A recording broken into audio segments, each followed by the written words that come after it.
Hello and welcome to a special episode of To The Point. India Today's interview with Lalit Modi has created new and possibly worse problems for the BJP, confirmed old suspicions and suggested that many more people across the political spectrum could have played a role in helping Lalit Modi, even though he was a man who was personally evading legal summons from the Enforcement Directorate. So tonight we debate and discuss the Lalit Modi interview and what it reveals about Sushma Swaraj, Vasundhara Raje Scindia, P. Chidambaram, Salman Khurshid, Sharad Pawar and of course Lalit Modi himself.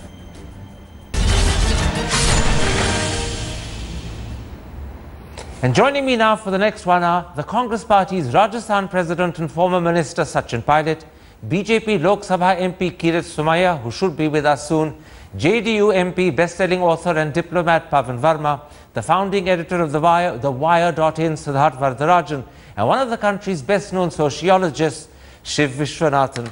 Gentlemen, let's start with what the Lalit Modi interview reveals, suggests and confirms about Sushma Swaraj before we ask similar questions about Vasundhara Raje Scindia and then all the others.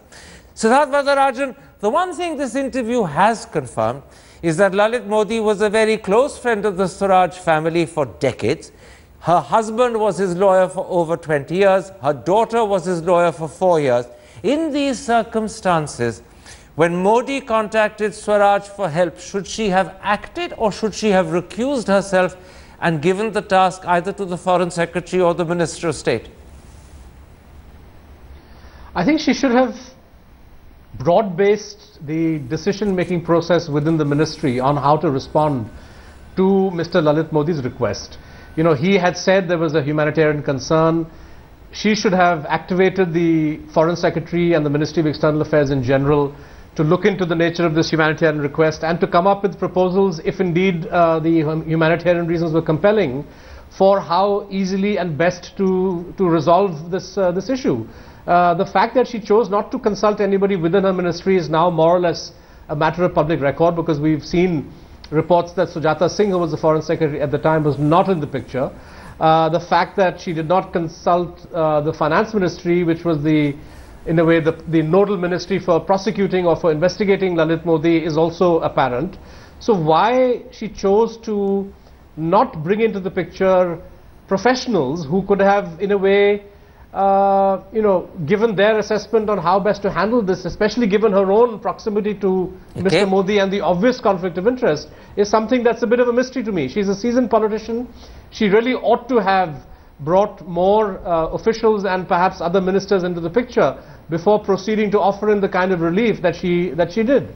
Now, Sachin Pilot, a second thing that the Lalit Modi interview has confirmed is that in 2013, Sushma Swaraj's husband Suraj Kaushal wrote by email to Lalit Modi asking him in turn to get the help of Keith Vaz so that his nephew Jyotirmay Kaushal could get a place at a British university. This is what that email said.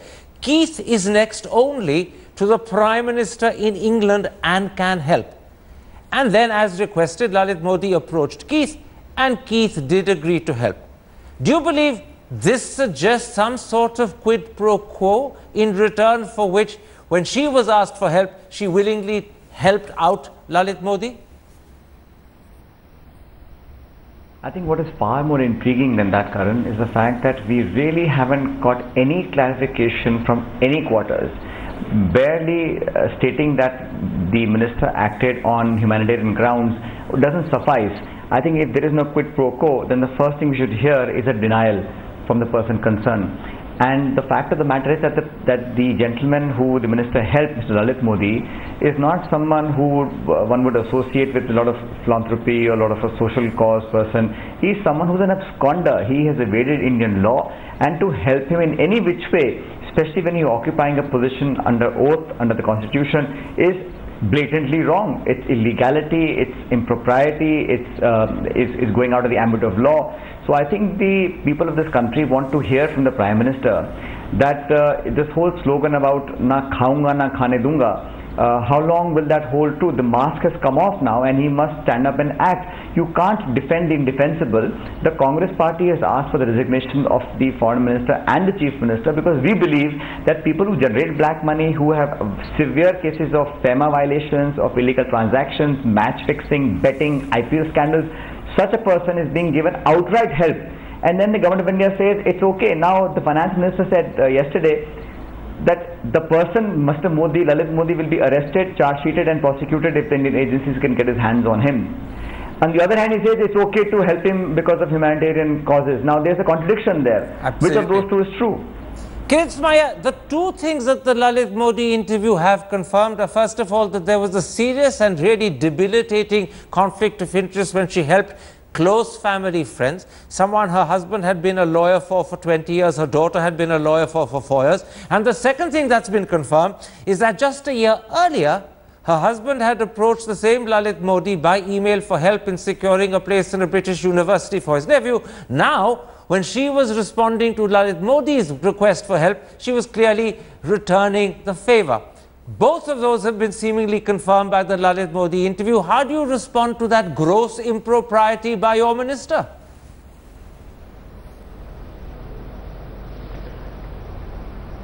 I think sometimes we must try to understand what could be the objective. What are the benefit a person is going to achieve, whether Lalit Modi or Sushma Swaraj. Just a person whose husband has sometime client relation, what Sushma Swaraj has favored.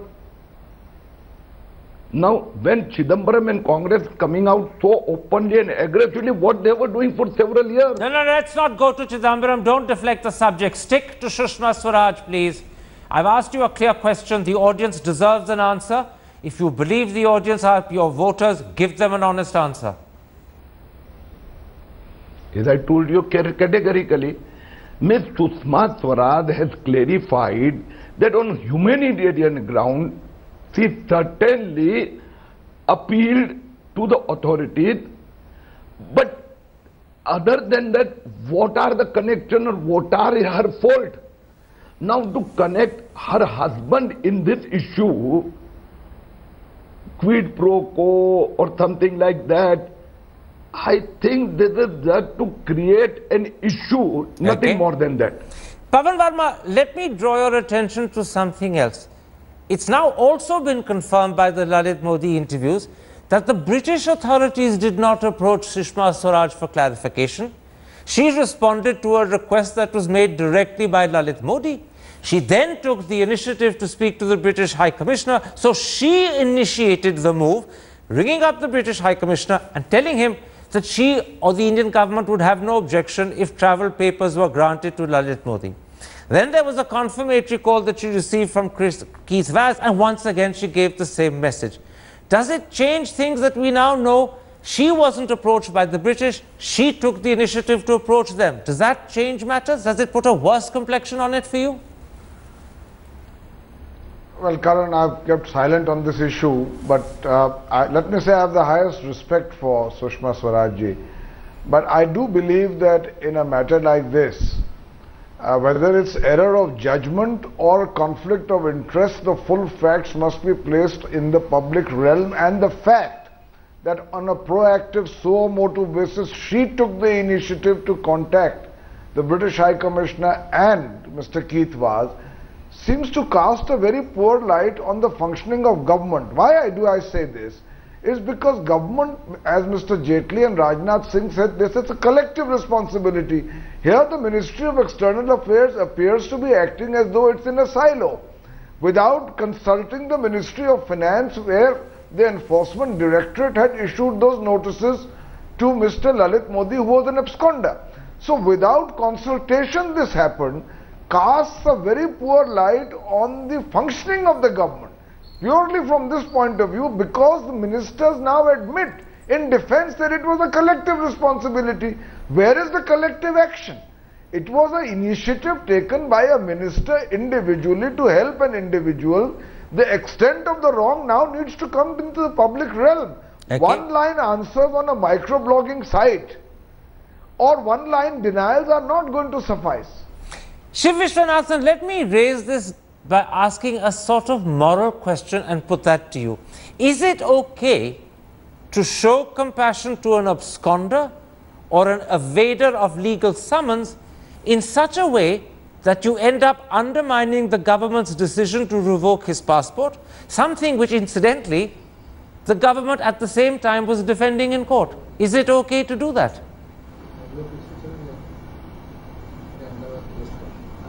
Shiv Viswanathan, did you hear me? Mr. Viswanathan, can you hear me? No, quite clearly Mr. Viswanathan can't. I'll put that question again to you, Pavan Verma, because you've written on ethics in your book, Being Indian. You've touched upon how Indians view morality and actually see it as shades of grey rather than in black and white terms. So let me repeat the question to you. Is it okay to show compassion to an absconder or to an evader of legal summons in such a way that you end up undermining the government's decision to revoke his passport at the same time as actually defending that decision in a high court? If you're asking me purely on a psychological basis, let me say to you that for Indians, personal relationships matter greatly. And past relationships, if they've had more than merely an acquaintanceship, matter. But Karan, the issue here is that somewhere when you are holding government responsibility, the line must be drawn. I believe strongly that this line continues to get blurred, not only in the case of Sushma Swaraj. It gets blurred very often in government. Okay. And in this particular case, I think there is that error of judgment. You know somebody, you would like to help, but being in ministerial responsibility, perhaps in hindsight, even she must be thinking, I could have had wider consultations within government in order to come to a cohesive decision making.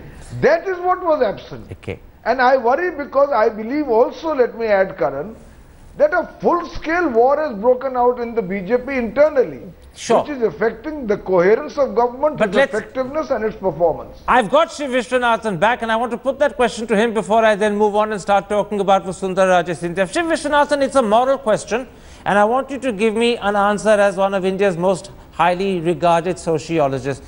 Is it okay to show compassion to a man who is an absconder, a man who is a conscious and deliberate evader of legal summons, and to show compassion in such a way that you actually end up undermining the government's own decision to revoke his passport, and you do this at a time when you are actually defending that decision in a high court? Is that okay morally to do all of that? I don't think so. I think they're handling this question with kid gloves. This is a combination of cronyism and fixing. Now, if you want to handle it as a humanitarian issue, I would have expected a strict methodology, greater transparency, and a certain amount of candidness when the scandal broke. None of these three things were available. So, if you want to look at it in a purely ethical sense, I think there was a deep violation of norms. Firstly, where is the humanitarian issue? If this was a purely humanitarian issue, Mr. Modi should not have been roaming around the rest of the world pretending to be a happy tourist. Second, if this was a humanitarian issue, the issue of visa should have been technically limited. It wasn't. Here is a man floating like some global advertisement. And I think there's no sense of scandal or surprise. Okay. So I think if you're talking about humanitarianism, you're applying it at the wrong scale. Okay.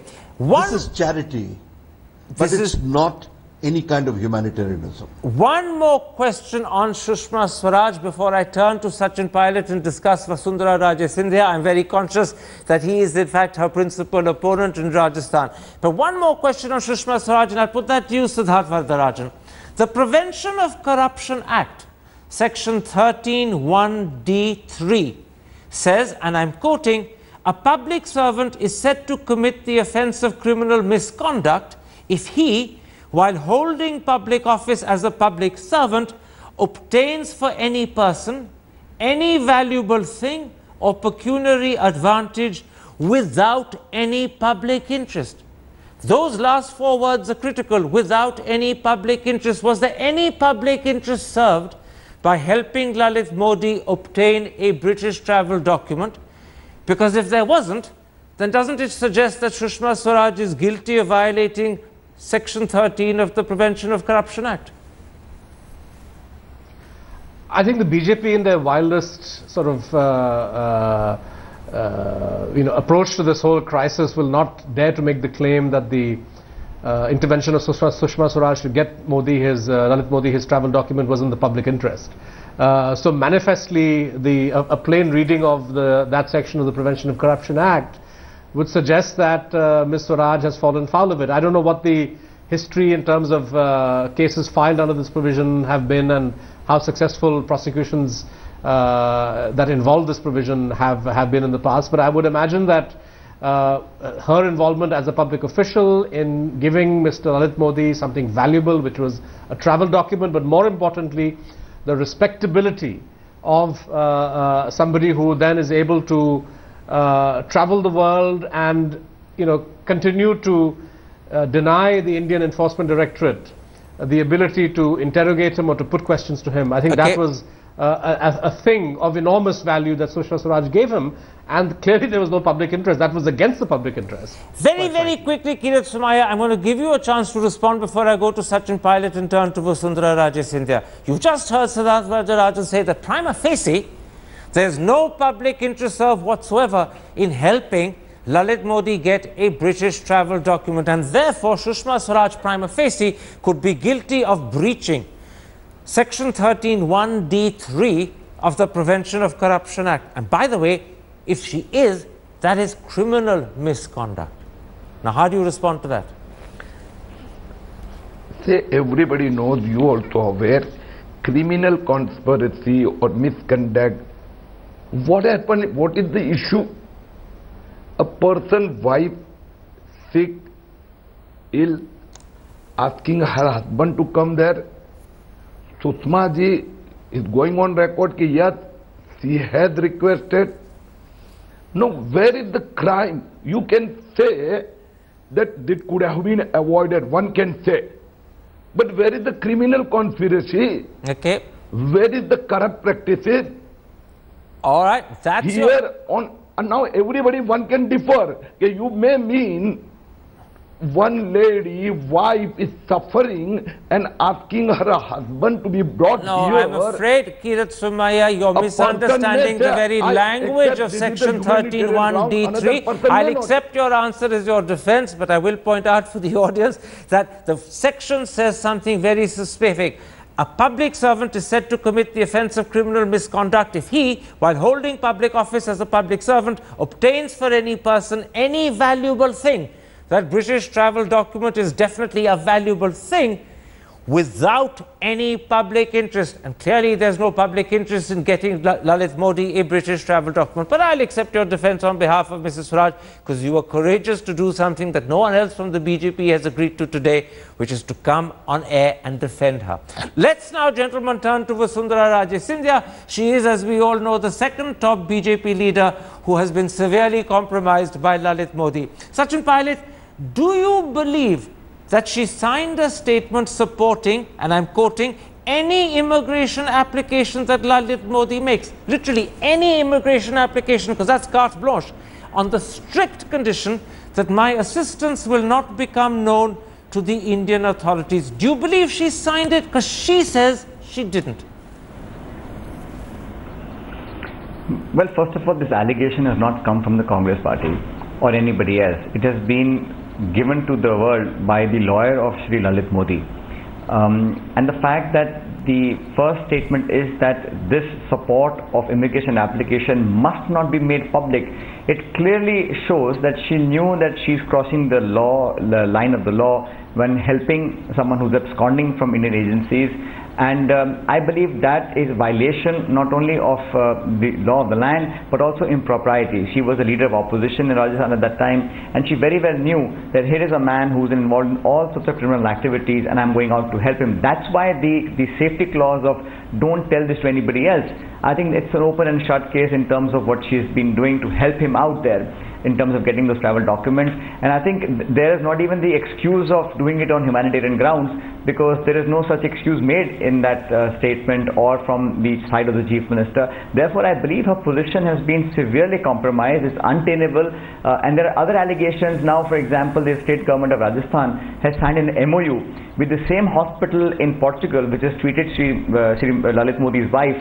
MOU says you get 9 acres of land, 30 crores to develop a facility, 50 days after the operation, so-called operation. Now, I think all these, if you join the dots, there is talks about money from Mauritius coming into certain companies, etc. And I'm not one who is there to do character assassination or allege things. When these things have come to public light through Mr. Lalit Modi himself, now that begs the question that is it proper for somebody like her to remain in the position as Chief Minister while these serious allegations are being leveled against her?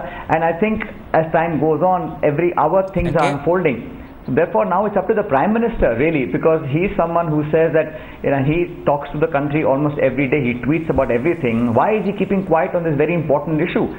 It's not an allegation that the Congress party has made. So certainly 2 top BJP leaders are involved in this. He must come out, clarify his position, and let the world know what he thinks about these actions, whether they support black money generating individuals or they want to fight corruption. Gentlemen, I will come to this question about the investment of some 11.6 crore as well as the unsecured loan of some 3.8 crore made by Lalit Modi to Dushyant Singh's companies, Dushyant Singh being Vasundhara Raje's son, in a moment's time. But let's first stay focused on this alleged witness statement which she says she didn't sign, but which others say she did. I want to quickly put a question to Kirit Somaiya again. Kirit Somaiya, Rajdeep Sardesai, in a telephone conversation with this channel, has said that Lalit Modi showed him the signed copy. Lalit Modi says he can't make it public because of court confidentiality regulations, but he showed him the signed copy and Rajdeep saw Vasundhara Raje Scindia's signature. Separately, Sachin Pilot's colleague Gurudas Kamath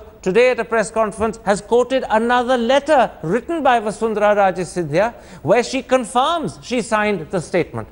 Those are 2 elements of proof that suggest she did sign. It's her signature. So when she says she knows nothing about it, she's either misleading or she's being forgetful or she's being economical with the truth. How do you respond to that? Because that's something else that's emerged today.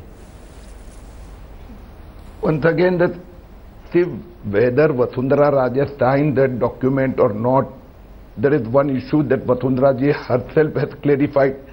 But what is the motive? What is the objective? What in return she has got?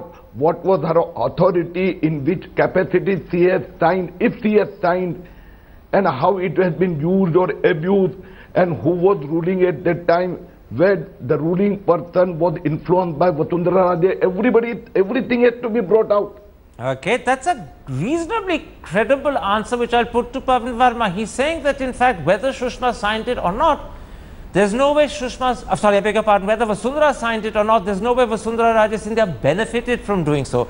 There was no return that she got for doing so. And therefore, if she did sign that statement, she did it in honesty and she did it in innocence. Do you buy and accept that logic, which prima facie for some might be appealing? No, Karan, the question of immediate tangible benefit doesn't apply either in the Sushma Swaraj matter or in Vasundhara's case. What did Sushma Swaraj tangibly gain? The question is whether people in authority and power should be taking action suo motu in a proactive way to help somebody who is an absconder and an economic offender wanted by the government of India. That is the question. I think when Vasundhara Raje says that she did not sign that, I think this matter needs to come in the public realm and be fully investigated. And if she has actually signed it and denied it publicly, then there are very serious consequences for anyone in public life. That is the issue here. She may or may not have received anything in quid pro quo. And I'm not talking now about investments in her son's company. That you are going to discuss, as you said, separately. But the fact is that if in government and even as leader of opposition, you've done so, and you are saying now publicly that I don't remember whether I signed anything like that, I think that is really over the top. Let me bring you in on that point, Shri Vishwanathan, because there was a section of the Lalit Modi interview where it seemed, and I'm wording myself carefully, where it seemed he was suggesting that the reason there was this clause which said, on strict conditions that my assistance will not become known to the Indian authorities, is because Lalit Modi himself had requested in-camera proceedings. And secondly, this was requested by him because of what he calls fear of Indian government retaliation. He says there was a hostile Indian government.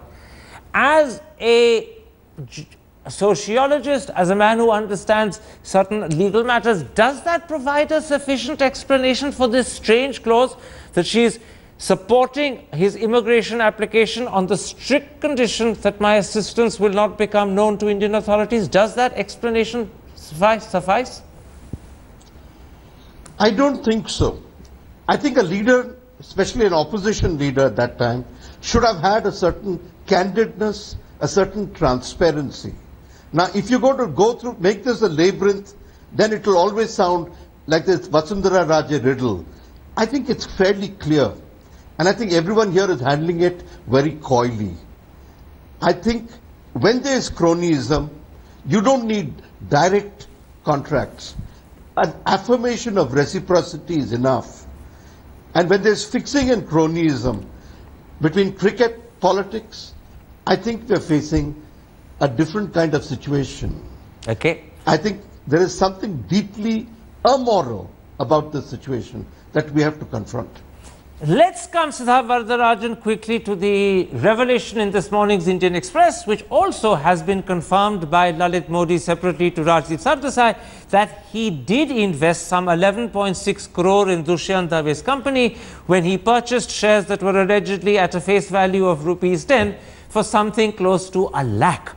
It also emerges that he's given an unsecured loan to the same company of some 3.8 crore.